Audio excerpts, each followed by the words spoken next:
Ano? Mm. Yo! What's up? Mga ka-ik-ok-up! Andito ako ngayon sa Barangay Panyas. Dong, kanang amuan niya ba? Ang naitugas ganit, gamay na munga. Good morning mga ik-ok-up!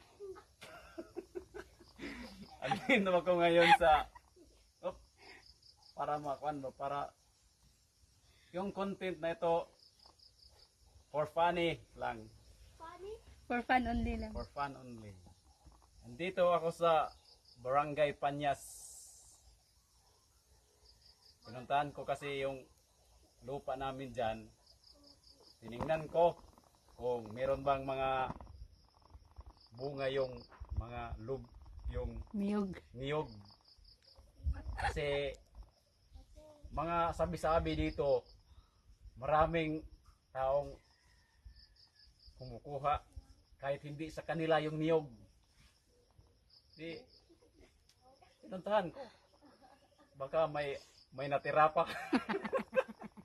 Baka may natira pa sa niyog na kinukuhaan ng mga tao. Pero hindi sa kanila. Pero mga ka-ik-ok-up, pumunta kasi ako dito, yung kasama ko. Gusto niyang pumunta dito kasi gusto niyang tumingin sa maganda ba yung tanawin at saka para naman maka-experience kung maganda ba or pangit. Pero na-experience na naman niya kasi nanggaling kami doon sa Barangay Kasay, naglakad lang kami patungo dito. Okay naman. Ang layo. Medyo malayo. 2 hours. Yung lakad namin, 2.5 yung lakad namin. Pero okay naman. Safe naman kaming nakarating. Walang galos. Walang galos sa katawan. Dito sa binte, wala.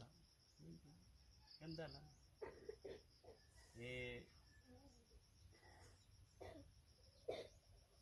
Kasi matagal na akong hindi nakapunta dito. Matagal na panahon. Gusto ko lang po yung maranasan. Yung unang maliit pa ako, palagi ako dito pumunta.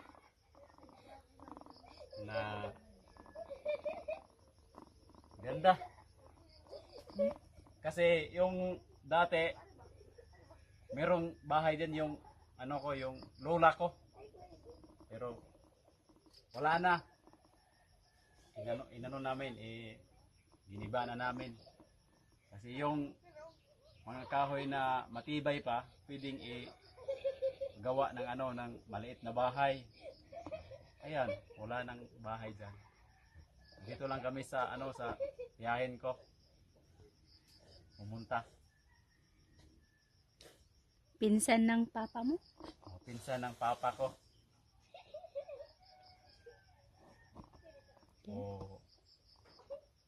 Ngayon, puntahan namin yun doon sa ibaba para tanawin kung meron bang bunga ang niyog. Kasi gusto ming kumain ng buko. Buko na lagyan ng ng gatas at saka biskwit. Para yun, para Lamaw, Bisaya. resistensya yon sa katawan. Kasi tagal kami naglakad. Diba? 2 oras sa kakalahati. Malayo na yun. Okay. Yeah. Bye-bye mga ka-ik-ok-up.